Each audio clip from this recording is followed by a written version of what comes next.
Hi my love, welcome back to my channel and welcome back to yet another video. So in today's video we'll be learning how to make this asymmetric ruched keyhole dress, so stay tuned guys.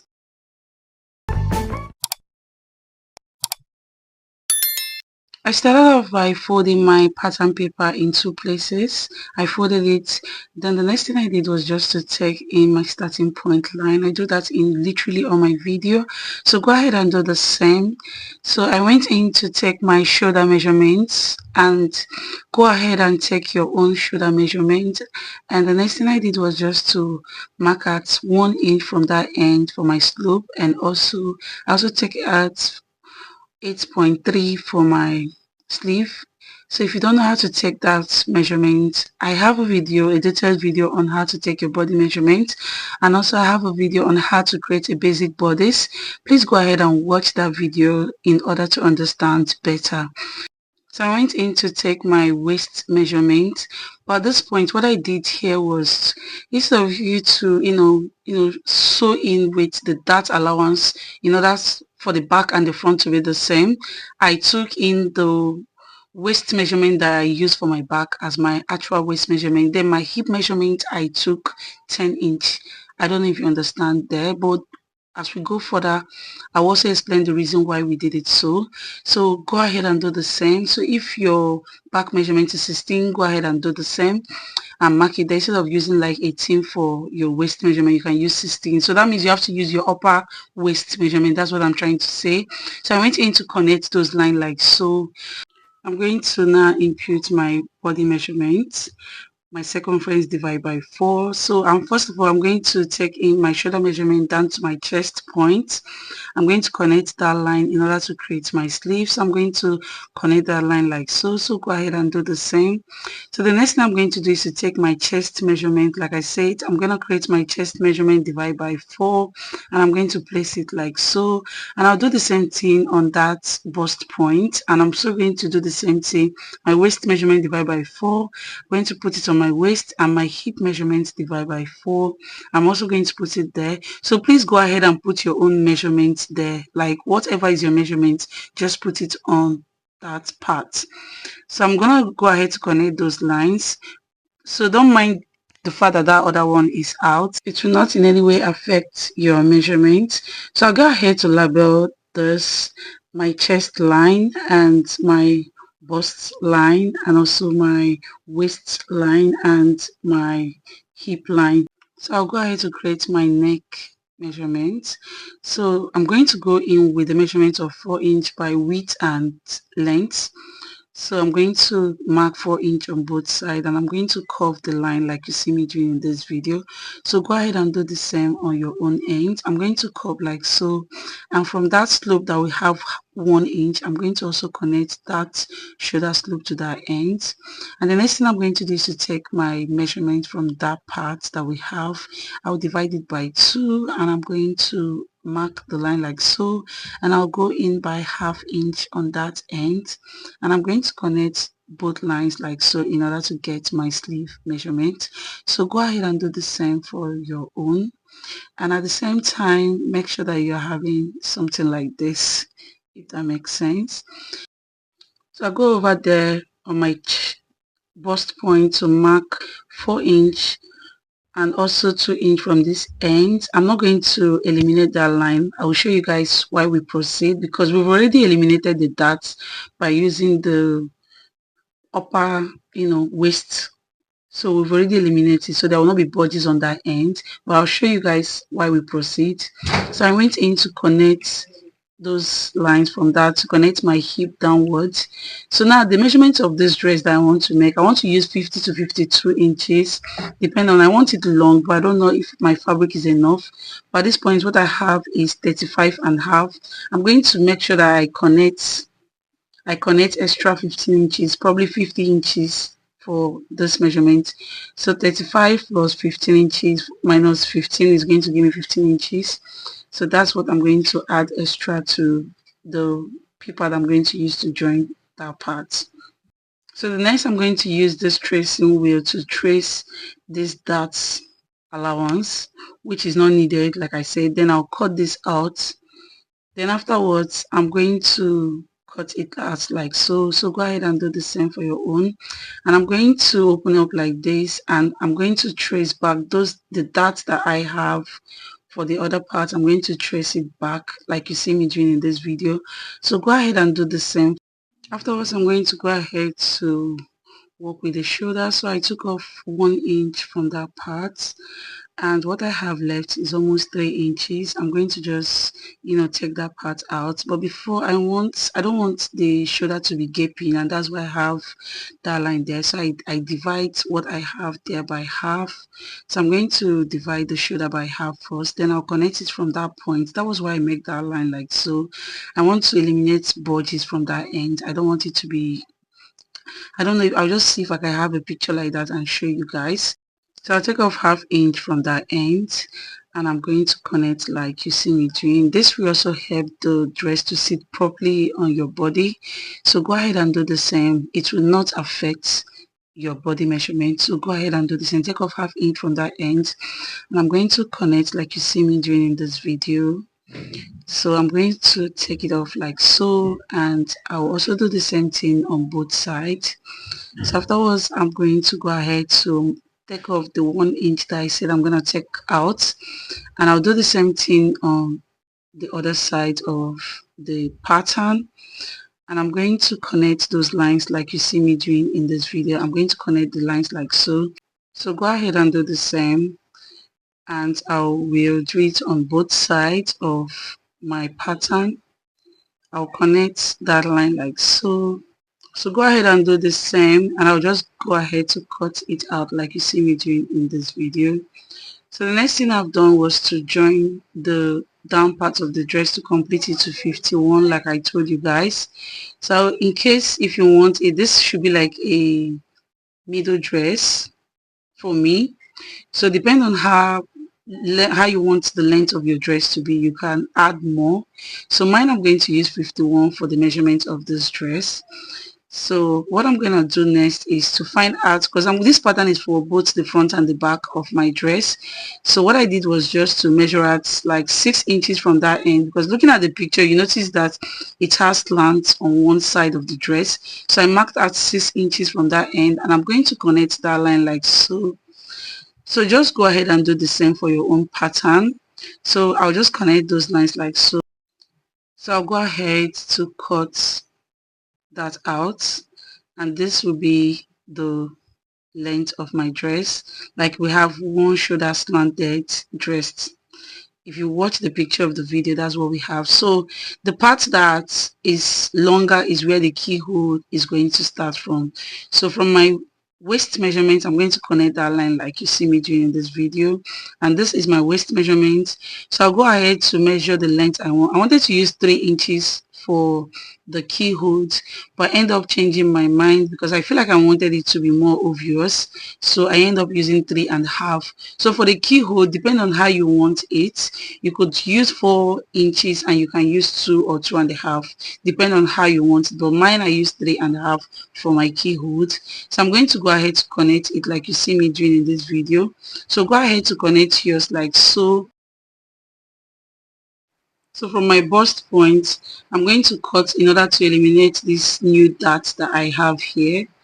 So I'm going to go ahead to cut from that point, and that's why I create these lines that you see there. So I'll just do it in order to eliminate those dots. I'll do the same for the other side of the pattern, but how I'm going to do it, I'm going to cut off this keyhole, and from my waist point I'm going to go ahead to eliminate that dot. So as you can see the way I do it, just follow along and mark that line in order to eliminate that dot. This will enable your dress to sit properly on your body or your client's body.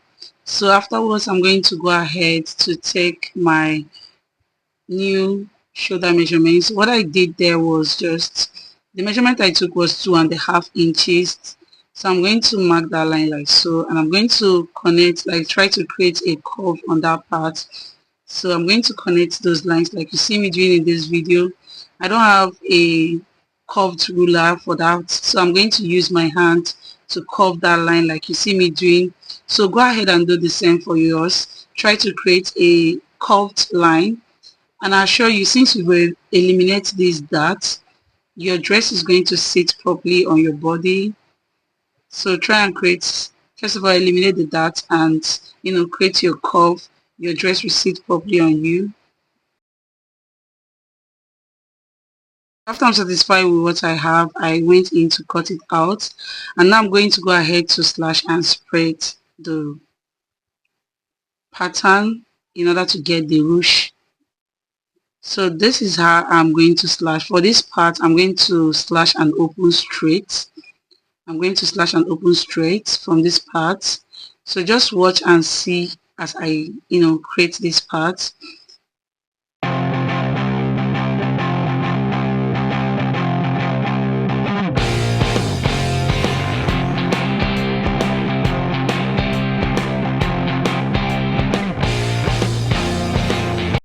So this tray part, I'm going to slash and open. But first of all, I'm going to place this on my fabric to be sure that it will be enough before slashing it. So this fabric is 3 inches and I placed this in a bias form, and I feel like it will be enough for this, and I'm going to go ahead to open those parts.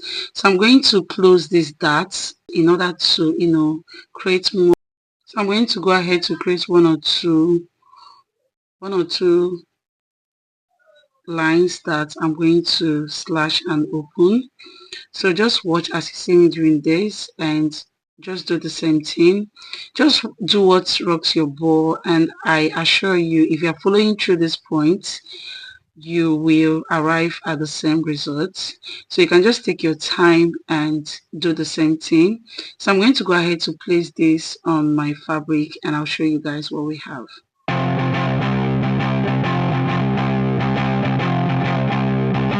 So I've gone ahead to place this on my fabric and I set it in a bias form. So I went in 1/2 inch on this part and 1 inch on the side and 1/2 inch on this other side. So you can go ahead to spread as much as you want, depending on how full or small you want it. So this is what I have. I'll go ahead to cut this, and this is what I have, guys. So if you want a longer version, you'll be needing like 5 to 5.5 inches. So what I'm going to do, I'm going to go ahead to stitch this part that I'm showing you guys, and I'll also go ahead to stitch this part as well with the allowance that I gave and this other parts. So for this part, I'll just stitch this part like you see me doing. Then this part I've gone ahead to stitch and I left like a space from that, and I stitched like 1 inch and left space there. I'll continue stitching, and afterwards I'll show you guys why I left that space for that part. So I'll go ahead to stitch it all and I'll show you guys later what we have.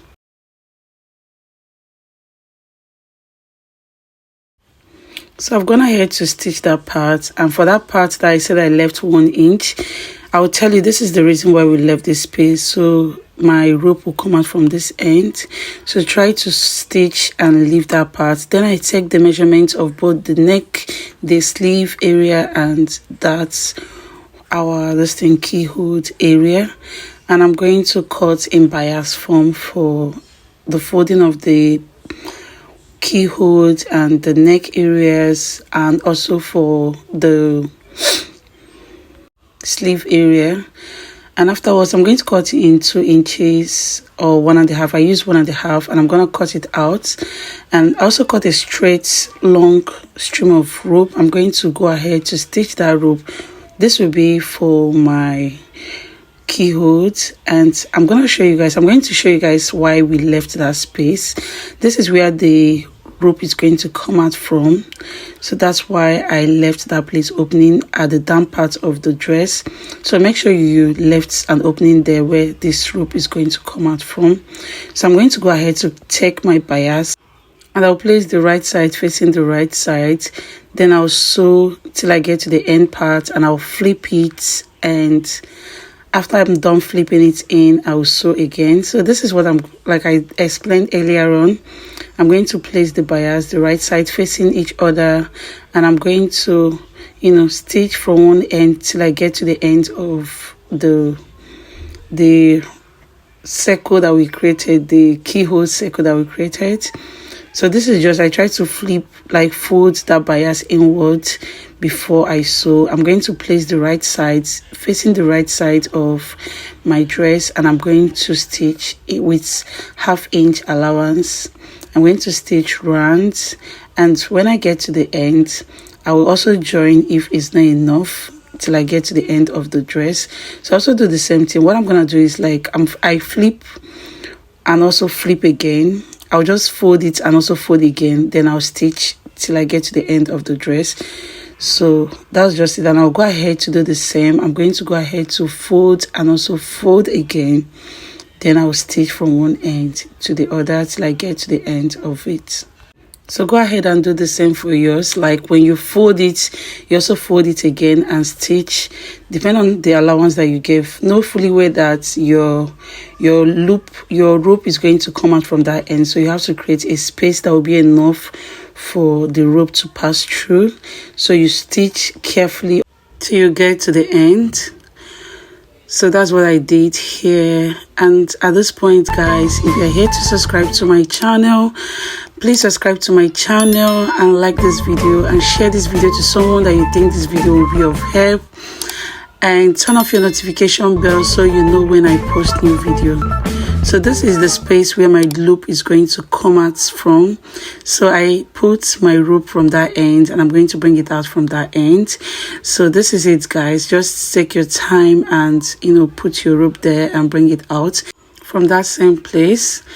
So that's just it. I'll go ahead to push that in order to create that circle, like create that circle that we created initially for our video. And that's just it for the keyhole. So in order to round up my sleeve area and my neck depth, I'm going to turn it in a bias form. But this time I'm going to let the bias face the right side of the bias facing the left side of my cloth, because I want the bias to be showing in the front part.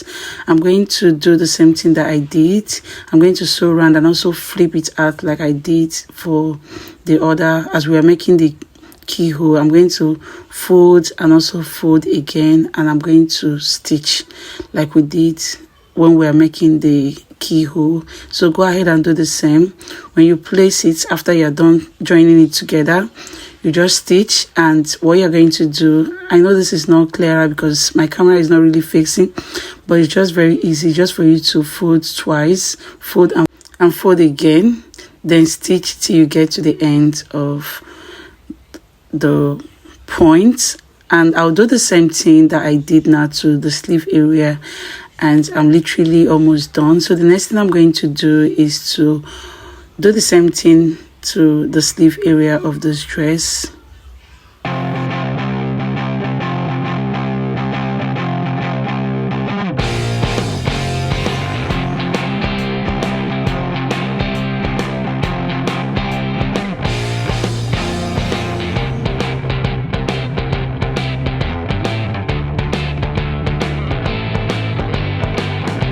So I'll just go ahead to fold the down part of my dress. So I'll just flip it like so. I'll fold till I get to the end, and that's the end of this video. And this is what we have, guys. This is it, guys. This is so beautiful. I love this dress, and I wouldn't mind making more of this dress. So if this video was helpful, please give me a thumbs up, and please subscribe to my channel. Turn off your notification bell so you know when I post new video, and share this video to someone that you think this video will be of help. And I'll see you guys in my next one. Bye, guys.